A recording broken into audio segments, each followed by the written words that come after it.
The world is becoming increasingly proficient at telling stories that deny God.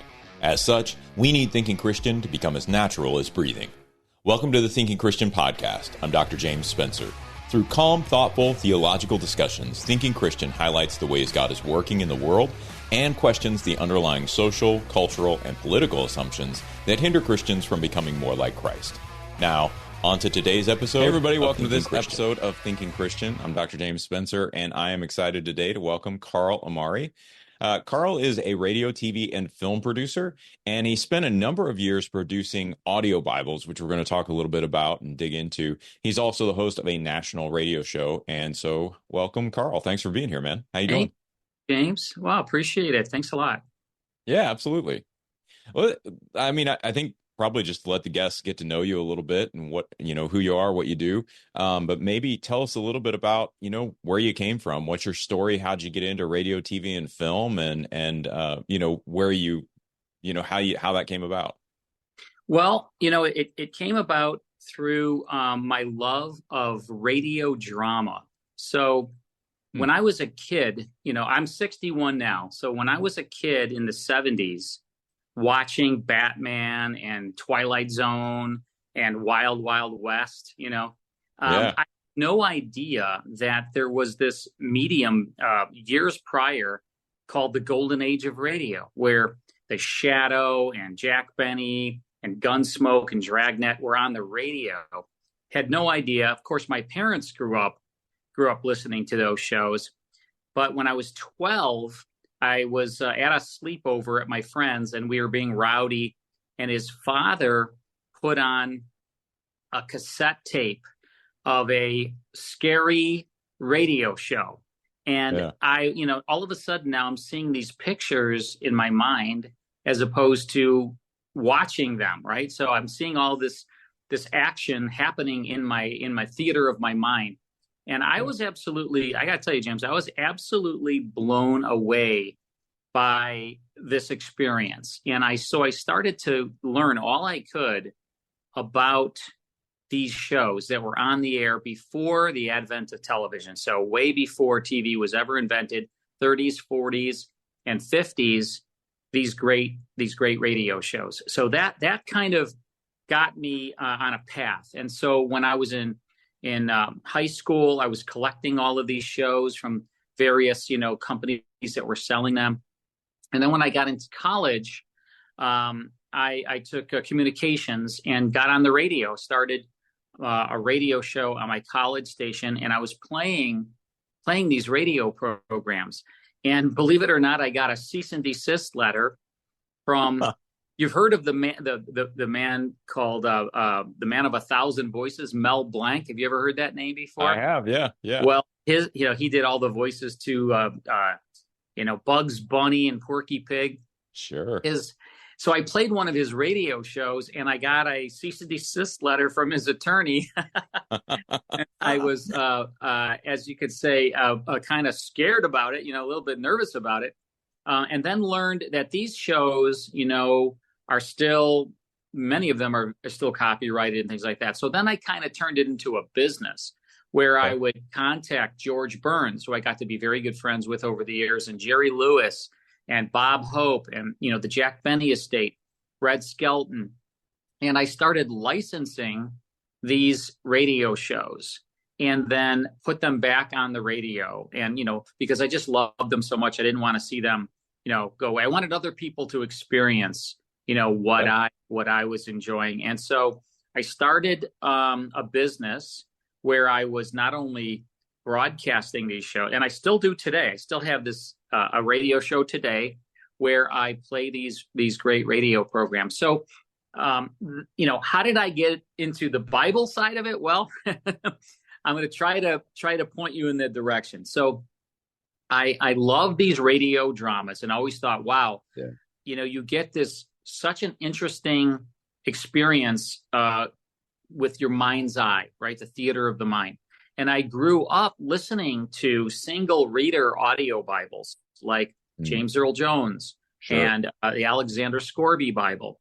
And I, as much as I enjoyed those Bibles, I started thinking, man, wouldn't it be great to get amazing actors together and have a radio drama of the Bible, take you back to biblical times, to take you back in walking with Jesus and, meeting his disciples, in the theater of the mind kind of a realm. And so I just always kind of dreamt about doing that and never really pursued it. But then I happened to find myself in Rome on the set of The Passion of the Christ with my good pal Jim Caviezel, and I can tell you how that happened. But I was literally on the set of The Passion of the Christ with Jim, and there's a lot of downtime when you're making a movie. So I started telling him about this passion that I had and this idea that I had about having great actors kind of play the roles of the New and Old Testaments and create this. And he was like, "Oh my gosh, let's do that." So he and I, after The Passion came out, he and I went to work. He played Jesus in an audio Bible for me. Yeah. And then it just turned out to be this immense project. I started with the New Testament, never thinking I was going to produce the Old Testament. I did the New Testament, and then it was such a hit with people that I did the Old Testament. But so that, I can go into more detail, but that's to give you an idea. That's how I created the first audio Bible, and that's called The Word of Promise. The Word of Promise. Yeah. And it's, am I correct? Thomas Nelson? Is that correct? Yes. Thomas Nelson Publishers. They were, when the Passion of the Christ came out, it was such a, massive hit. Yeah. And I had Jim kind of signed on the dotted line to play Jesus in an audio Bible. It wasn't real difficult to find a publisher that would get behind that project. It was, pretty much we pitched it to a couple of different places, and they were all interested to have this audio Bible. But I remember it was really kind of interesting sitting around a table with their Thomas Nelson's executive team and saying to them, well, this is probably, with all these stars for the New Testament, it's probably going to be like $1.5 million to do it right with the theater, creating all the Foley, getting an orchestra, and how we intended to do it. It's a 22-hour audio, and there was this look on everybody's face, and they were like, "Do you know what it costs us to do an audio Bible here?" And I said, "No, what?" And they said, "Maybe $25,000." Yeah. And I said, "Well, this won't sound like that. This will be something massive." Yeah. And they just thought I was out of my mind. Yeah. But I was able to kind of back my idea with some of my own capital, and then they came in as a partner as well, and then it came out and it was massively successful. Do you see? So, well, I think number one, I wanted to say, I used to, when I was a kid, my parents bought me old records of the Superman radio programs. Wow. I think they were put out by Kellogg's. And so, listening, that was the and then Kellogg's then there'd be the Kellogg's advertisements in the middle of them. But I used to listen to those records all the time. Loved them. Wow. Yeah. So I definitely have a soft spot for what you're talking about. I mean, those were really cool. I remember them so vividly. Superman. That's right. That's right. Sponsored by Kellogg's Pep, the super delicious cereal. All audio. And so I definitely have a soft spot. And then I can remember early on when I was a Christian, I was in Chicago at the time. And so they had Unshackled, which was, I don't know whether it's still going, but I mean, that's been relatively recent. Yeah. So, I mean, that was such a fantastic show, and it was that same sort of audio drama kind of feel to it. Yes. Very cool. Do you see, with the renaissance of podcasting, and I know we've got YouTube and, we're recording this on audio and video at this point, but it just feels like to me, there's some really good podcasts that do this same sort of audio drama. And they're not doing it on the radio, but they're doing it in podcast format. And they seem actually really popular. I'm thinking some of the crime podcasts and those kind of things. Do you see that as sort of a corollary or an outgrowth, a nice renaissance, coming back of these audio dramas? Yeah, I mean, when you think about it, like these radio dramas and like these audio Bibles, they really are the precursor to podcasting, right? Because like the term podcasting wasn't invented till 15 years ago or 20 years ago, right? Yeah. So these radio dramas were on, you can turn on your radio and hear a theater of the mind type of, show. I really think that there's a real appetite for radio drama, whether it's from that time or even produced now. Like these audio Bibles that I did, I've done 5 different ones now. They're all in that theater of the mind kind of format. And I believe that they would be incredibly popular as a podcast as well. Yeah, absolutely, James. Do you see that, you mentioned using sort of the right actors for this, the bigger named actors, the people who have more experience. How crucial is that when you're thinking about, I think part of it, some people might think, and honestly, I'm wondering, I guess, it's just reading, it's just putting out a drama, but there is something to being able to act the part that is necessary to be able to do this. And so how important are the actors to actually pulling off the kind of thing that you pull off?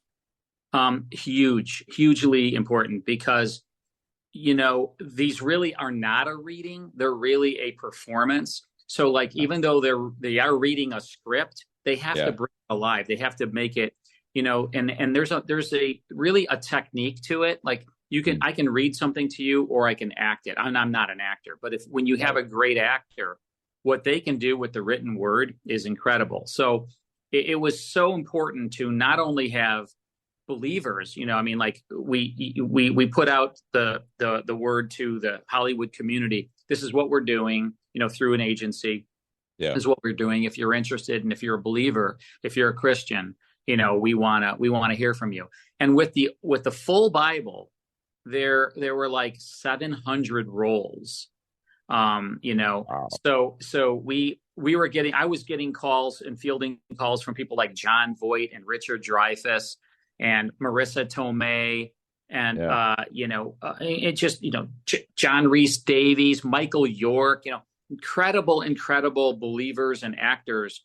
And I would say to them, what role do you've read the Bible. What do you think, And it was so interesting because in that process, and it was a long process because the full Bible of the Word of Promise took me 2.5 years to produce that.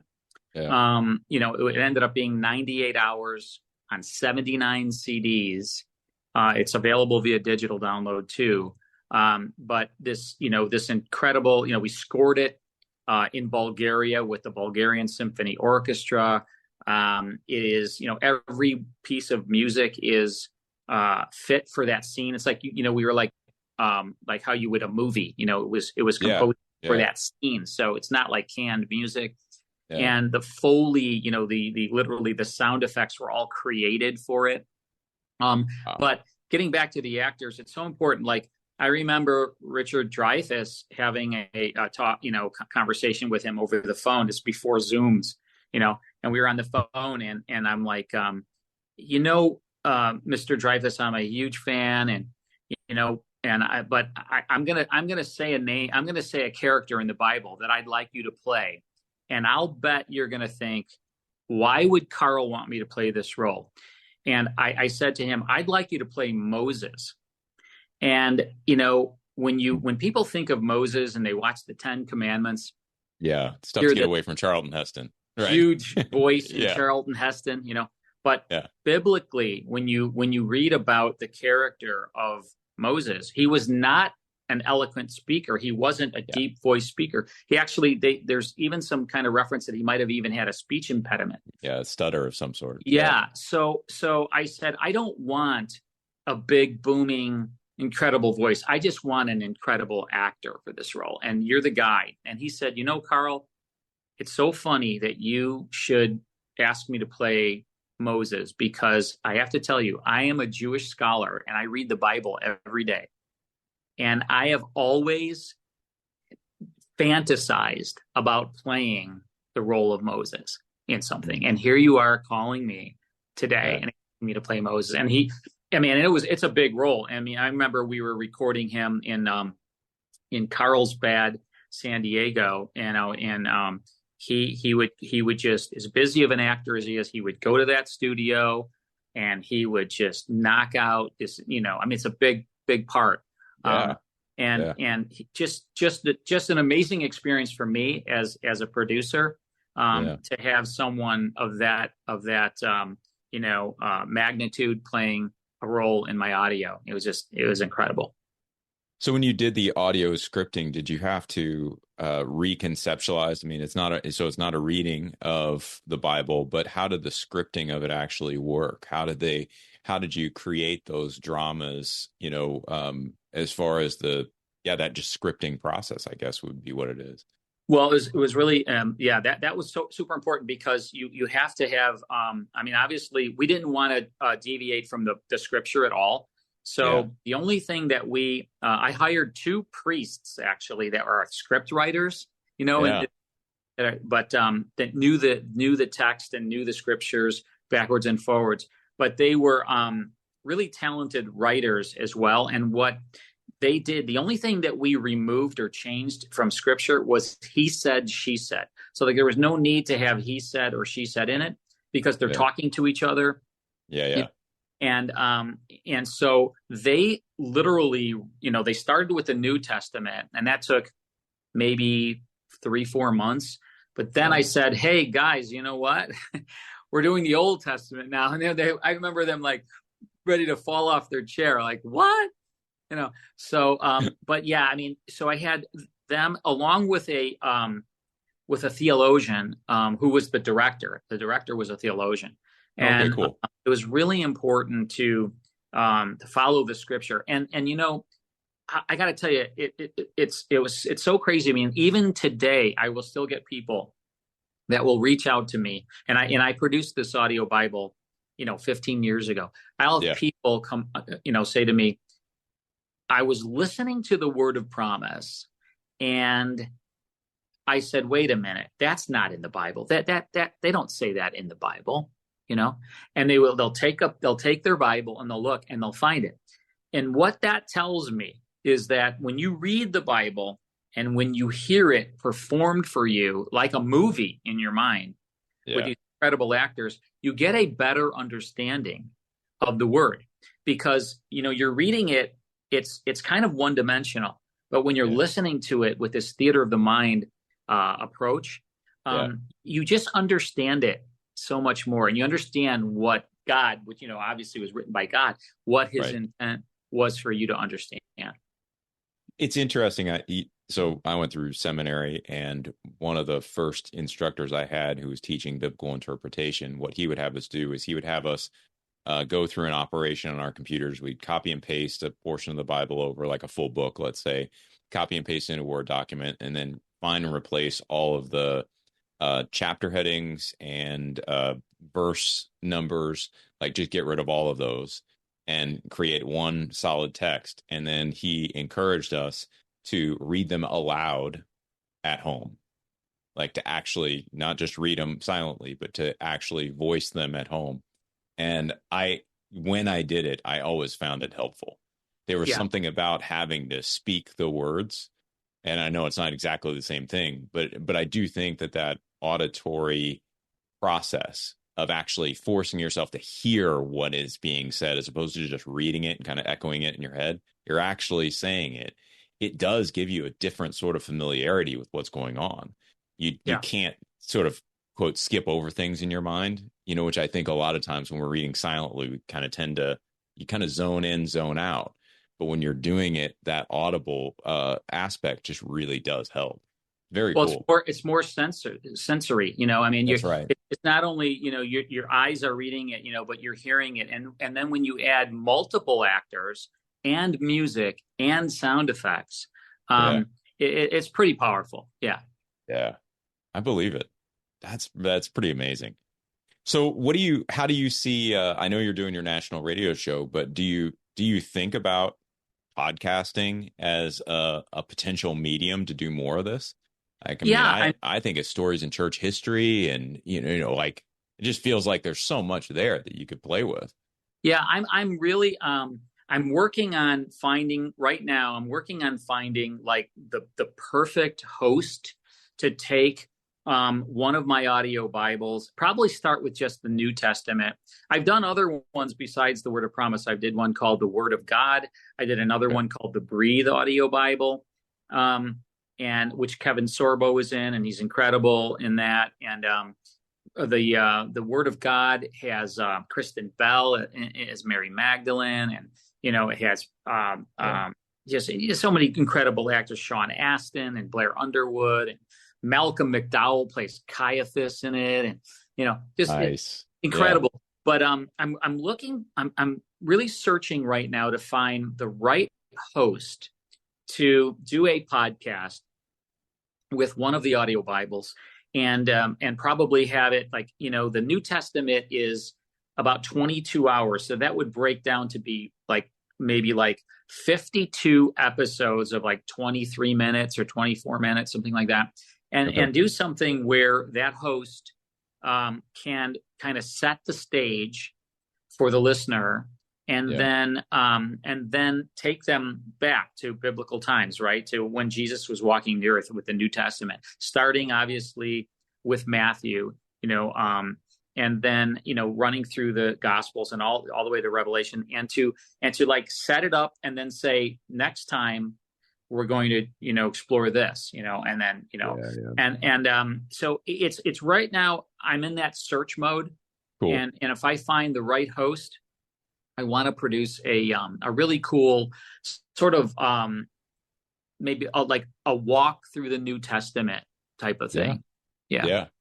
That's pretty amazing. Yeah. I just think, I'm involved in the D.L. Moody Center. And so D.L. Moody's got such a fascinating story, and it's such an interesting period of our nation's history. You have this mass immigration, industrialization, and urbanization happening. You've got the Civil War that he lived through.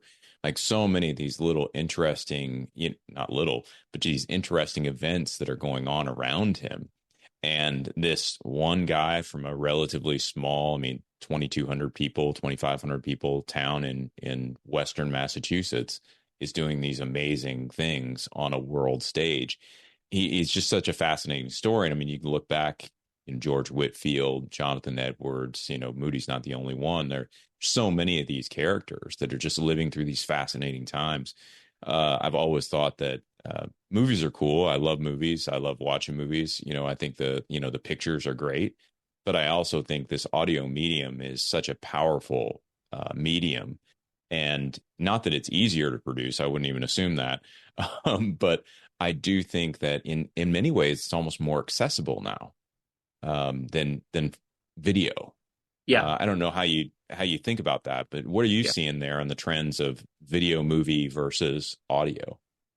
Well, I still think, audio is such a powerful medium, and obviously it's a lot less expensive, to do something. Yeah. I did the entire Bible in 79 hours on audio. It was still millions of dollars, but could you imagine doing 79 hours of a film? On film. Yeah. It would, there's just the budget. Nobody would even fund that, I wouldn't think.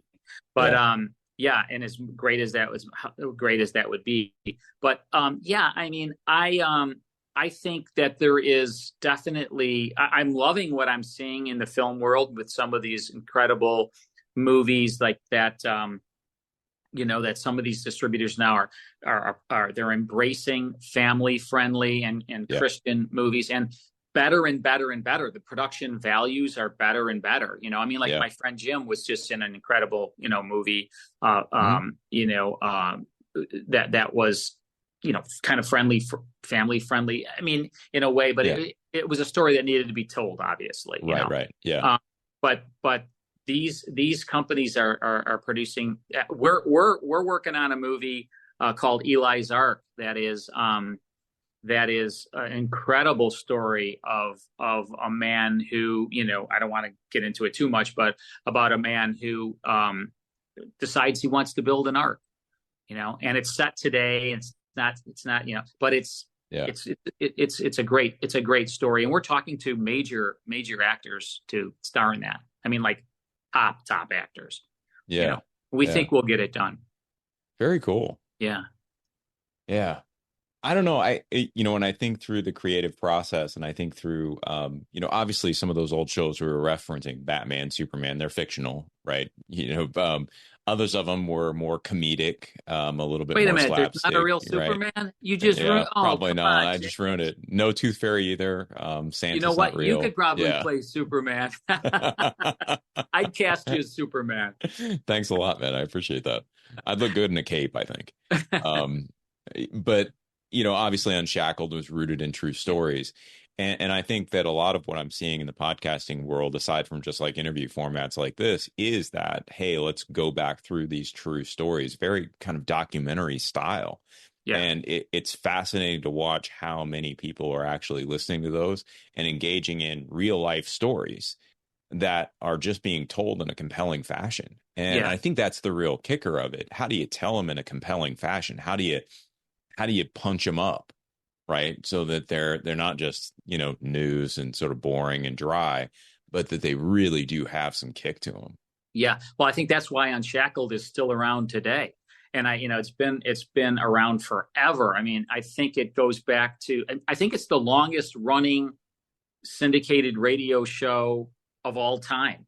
And it's true stories. Most of them are true stories of people, coming to Christ. And I mean, it's an incredible series. And if your listeners have never heard Unshackled, they should check it out. 100%. It's great. And it's done right here in Chicago where I live, and I've sat in on some of those and watched them. And a lot of my actor friends are in those, and it's great. And a lot of those actors were in my audio Bible. Yeah, I forgot you were up in Chicago. Yeah. So, yeah, it was one of the first things I remember listening to when I first became a Christian, was somebody turning me on to Unshackled. I think my wife and I were driving and we were listening to whatever radio station it happened to be. And then on comes Unshackled, and you get that music that's real characteristic of it. And then they start telling the story, and you're just like, you're instantly sucked in. It's just such a fantastic show. And it's nothing you can argue with. I mean, it's just people's experiences of coming to Jesus Christ. But they do it in such a great way. Right. And there I would say there's something about the audio that I think it's possible when you move it over into video, it might get overly cheesy. Mm-hmm. Mm-hmm, yeah. But there's something about the audio drama genre that allows for a little bit of maybe more melodrama than you could really pull off visually. Is that a fair? Yeah, it's a fair. And I think exactly what you're saying is true. And what's so great, which makes these radio dramas so great, is because you could be sitting in a car or wherever in your living room with someone else, and they're listening to the exact same thing, and their vision of what you're hearing may be completely different than yours. And I think that's why it's not cheesy, because you're not seeing it cheesy. You're seeing it, realistic. The way you're seeing it. Yeah. And if you watch the video version, depending on the budget, they might have to make it cheesy because they don't have the funds to make it not cheesy. Well, man, talk about a little bit about your because I know you do the radio program, right? But you're doing film and film production. And so aside from the cost, how does some of that differ from your creative process in approaching something like an audio drama? Yeah. Well, the great thing with my radio show, pretty low cost to put together, because the majority of what I'm doing each week for 5 hours on it's a Salem radio program. Okay. And it airs on a lot of the Salem talk stations across the country, and then syndicated beyond Salem. We're on about 125 stations. That's awesome. Yeah, thanks. And I've been doing it for 16 years. And I have a co-host. Her name is Lisa Wolf, and she's like my best friend. And we've been doing this forever. And I really wanted, the show, it not only plays classic radio, The Shadow and Jack Benny and everything, but we interview celebrities from the golden age of television and movies, and we do trivia contests with the listeners, and they call in and win prizes and things. So it's really a trip down memory lane. It's a nostalgia show, Yeah. And then we anchor every hour of the 5 hours with a half-hour classic radio show. But it was real important to me to have a co-host who knows absolutely nothing about classic radio because first of all, I want to sound really smart, And that helps. That, I but, get it. Yep. But the whole idea really was like, because I'm so into these and have been studying them for so long and licensing them, and it's my passion. When I'm explaining the show to her, because she doesn't understand them, it's not like talking down to the audience. Like if I'm just saying, well, this is this and that, But I say to Lisa, hey, Lisa, this show Gunsmoke, people remember it from television, but it was on radio way before it was ever a television show. And it had a completely different cast. On television, it was James Arness as Marshal Matt Dillon. On radio, it was William Conrad, who later played Cannon on television. And I go into this type of thing. And I try to bridge the sound gap, like between then and now. So people today, even if they didn't grow up listening to these shows, because most of the people listening to my show didn't grow up listening to these shows because they were on the air 75 years ago. So it's mostly people like I'm 61, Lisa's 60. It's people really maybe mid 50s to their 80s. And they may not have ever heard these radio shows. They may have seen television versions, because many of these made the transition to TV. Red Skelton was on radio. The Lone Ranger was on radio.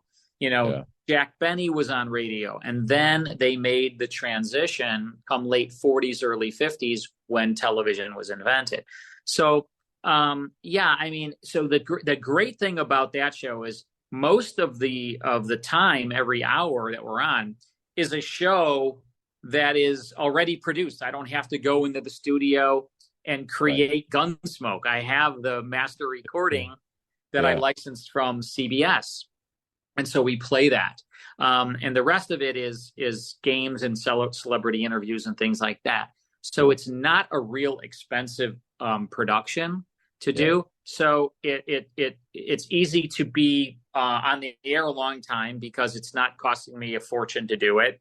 We have national advertisers that cover those costs. And I've been very fortunate. I just love it. We go in every Saturday night into Salem Radio's Chicago affiliate, WIND, AM 560. We go in there Saturday nights at 8 p.m. I have a producer, and Lisa and I are in the studio.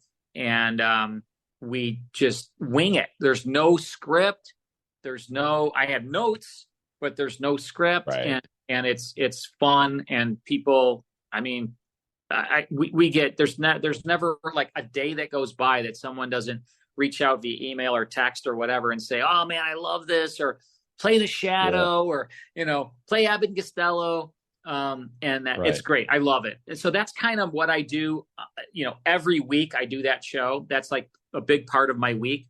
And then I will, I love to just, scour the internet and read and whatever is as far as a project, like my next project that really important to me to have a moral, like Rod Serling, even though he did horror and sci-fi and things, every one of his stories had like a moral compass. It was like there was always something that you got out of it. He was a big believer, too. Okay. And so I like to find projects that I think maybe Rod Serling would want to do today, where it's like a story could maybe be scary, could maybe be sci-fi, but it has a it has a redeeming, moral purpose. And so I try to find projects. That's what really kind of turns me on is something like that, where it's like, hey, I'm gonna become a believer. That's what I always look for. So are you looking at like short stories? Are you looking at news? Are you looking at just the whole range of things that are out there on the internet and trying to find the right story that could be adapted into either audio drama or film or what have you? Yes. But just kind of anything. And yes. Yeah. That's amazing. All of the above. Yeah. Short stories for sure. Really cool stuff. I was really good friends with Ray Bradbury, before he, the last 10 years of his life. Yeah. he wrote some short stories that have never even been published that I'm looking at, Sure. and would love to maybe do something by him. And he was an incredible guy. But I'm always looking at stuff that fits in that box for me. I will go outside the box. Like I will do, Sure. some projects that maybe are not family friendly, not like, too crazy, but Right. I really love it when it can inspire people to understand that we're here because of God. I mean, we're on this earth, and we are here because God put us here.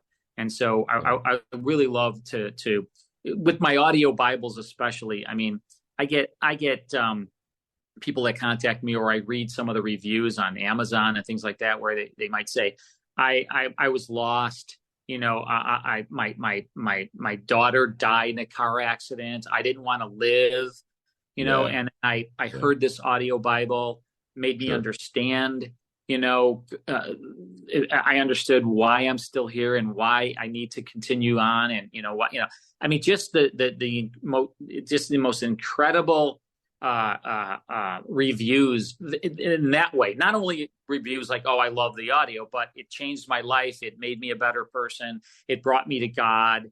I was lost. Now I'm found. That's really, to me, that is like when I read those things, that's when I'm like the most happy, because I know that it's changed people's lives, Right. Do you find it so? I guess one of the things I do a lot of writing, and one of the things that I find as I'm writing is that I tend to do what you do. I go out onto the web and just start reading different things. It's sort of part of the, you got to feed the brain a little bit, get some ideas flowing, and then I can kind of pull all that together and decide whether there's something there that I want to write about. But part of the trouble that I run into is figuring out how to have that sort of unique message come in through the writing. What angle am I exploring that other people haven't explored 18 different times? Right. Is this really making a unique contribution, or am I just sort of, should I just be posting a link and saying, hey, read what this guy wrote? Right. And so I'm wondering if you have that sort of similar challenge, but I'm thinking maybe in terms of genre. Right. So, there's all these literary tropes that I would think would be out there. Romeo and Juliet's the easiest one, and you could argue, you have Romeo and Juliet, and then you have something like Twilight that was basically Romeo and Juliet with vampires. And, exactly. And so do you have trouble sort of breaking out of those tropes, or do you really try to lean into them because the familiarity helps people follow the story? Yeah. I mean, I'm a firm believer that, every story pretty much has been told. I mean, when I watch TV, I can say, hey, this television show is based on this radio show from 75 years ago. Like, listen to this radio show. It's exactly what you just watched on TV. So it's kind of tough to come up with an original idea. Yeah. But I read so much. I mean, I'm reading every single day, stories and things, and people send me, and I have an agent, so that I get a lot of stuff from people. Sure. But the thing is, even if you take a story, I mean, like you just said it, like Twilight was Romeo and Juliet. I mean, pretty much the Titanic is also Romeo and Juliet. Right. It's just a different way that they spun a great story. And I think it's important to have that familiar, sort of the genesis to the story where you can relate to it, even though it's a different spin. Yeah. But as long as there's a moral, as long as there's a purpose, and as long as, even if it's not like, I'm not all about in your face with, hey, you need to believe in God. I mean, it's not that's not why I will do something, but as long as it follows that and it reminds you that, hey, there's one God, and there is, and the reason why we're here is because of God, and because he sent his son here to, to die for us. That's the most important message or moral. And it could be like a splinter of that in the story. And I feel like that I've succeeded then. Yeah. It's really interesting. I got to do an essay for a book called it's not out yet, but it's on theology, religion, and The Office. So the show The Office. Yeah, that's great. And so as I was kind of researching it, I did mine on technology. And I argued that the Office had this sort of anti-technology motif, right? Because technology would always try to come into the Scranton branch and squeeze people out, or create hindrances to relationships and those kind of things. And so I kind of showed how that played itself out throughout the series, and you Right. kind of have, and it wasn't always consistent because that's not what they were really doing, but you did have this vibe where technology tended to disrupt the relationships within the office. And so it's kind of fun to trace through. But I think about those kind of things, and then I look at things like there was an old short story called 8 o'clock in the morning, I believe it was, and it was sort of the loose inspiration for a movie by John Carpenter, They Live. If you've ever seen that. Oh, no, I haven't. It's with Roddy Piper. I mean, it's sort of a cult classic, I would say. But you have all these different, I guess the point is you have all these different interesting lines that you can take into a topic. Look at the way we tend to allow ourselves to be influenced and pushed in one direction or another, and then find that sort of redemptive arc to say, no, this isn't really the way we should be pushing. It's actually over here. And Right. so I sort of envy you the task, I think, because I think it's such a fascinating thing that you get to do, to be able to tease out those stories and to give people that, I guess, vision and direction toward the transcendent, toward God, and maybe even explicitly toward Christ in certain cases, although I can't imagine you're always that on the nose about it. You know what I mean? Yeah. Just such a fascinating task. It is. I mean, like, the creating these, when I go look back at the maybe this 5 or 6 years that I spent producing these audio Bibles, I look back at that time and think, greatest time of my life. I mean, literally the greatest time of my life. Traveled all over the world, recording these amazing actors. I mean, I was I was in Bulgaria. I was in Nice, France. I was in London at, Abbey Road Studios, and, just incredible.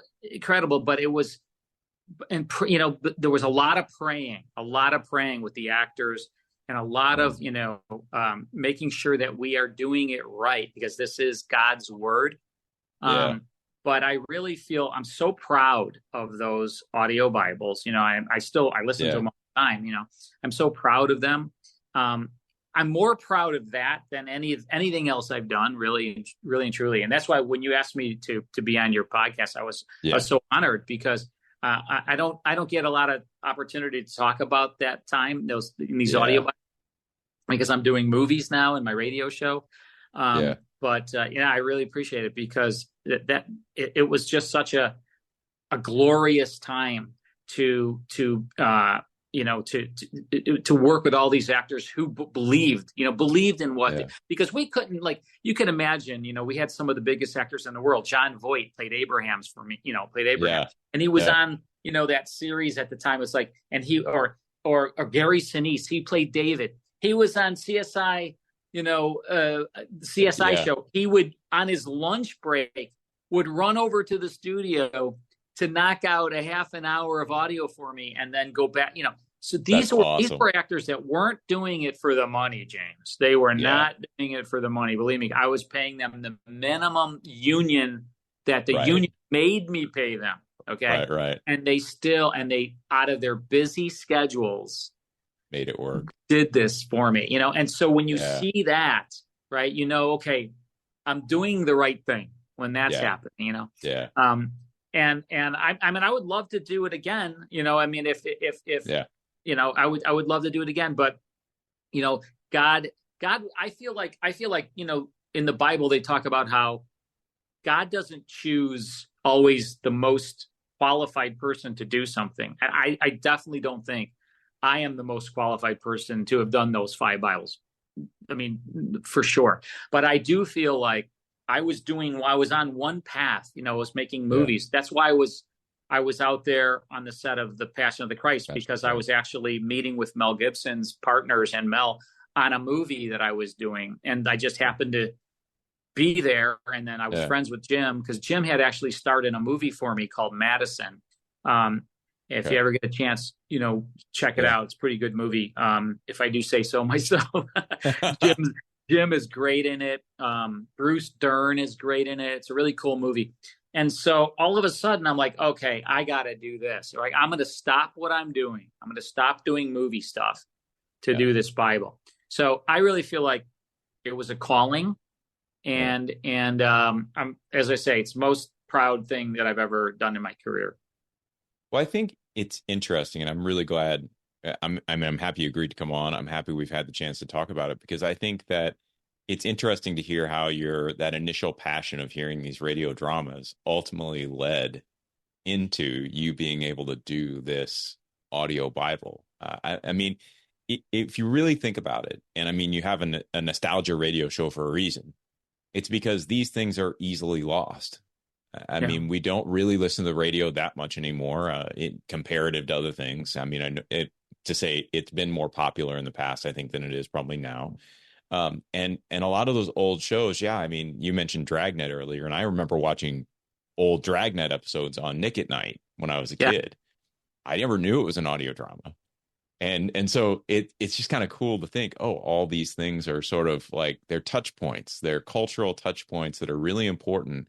And they also demonstrate the power of this medium that you were able to leverage to do these audio Bibles. And so I just love how the story comes together, man. I mean, I think it's a really great story you have to tell, and an amazing project that you got to work on. If it wasn't for these radio dramas, I would not have even thought of the idea of turning the Bible into a radio drama. Yeah, I mean, you're right. You hit the nail on the head. I mean, it was my love of these radio dramas, and obviously my love for the Bible. That I was able to marry, at a time in my life where I could, pursue it, and as I say, I mean, it's when I listen to them today, I say to myself, I don't ever, it's really weird because I'll look at movies that I've done and things, and I'll say, I could have done this better. I could have done that better. I wish I had that. But with the audio, I'm really content with really like, hey, this is pretty darn good. That's awesome, man. Yeah. Well, I appreciate you coming on the show. I think we'll probably wrap up, but I wanted to ask you one thing. Usually I close the show out with just one question I ask all my guests. And so question is this: what do you think Christians should be thinking about today to allow us to be and make more faithful disciples for Jesus Christ?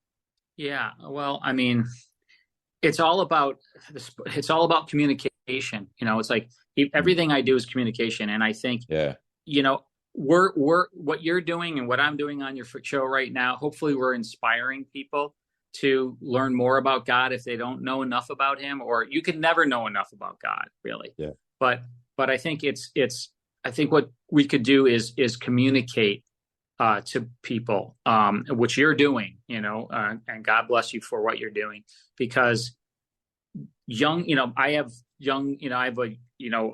youngest is 21, and I communicate with her all the time about God and how to live your life and have a moral compass and that type of thing.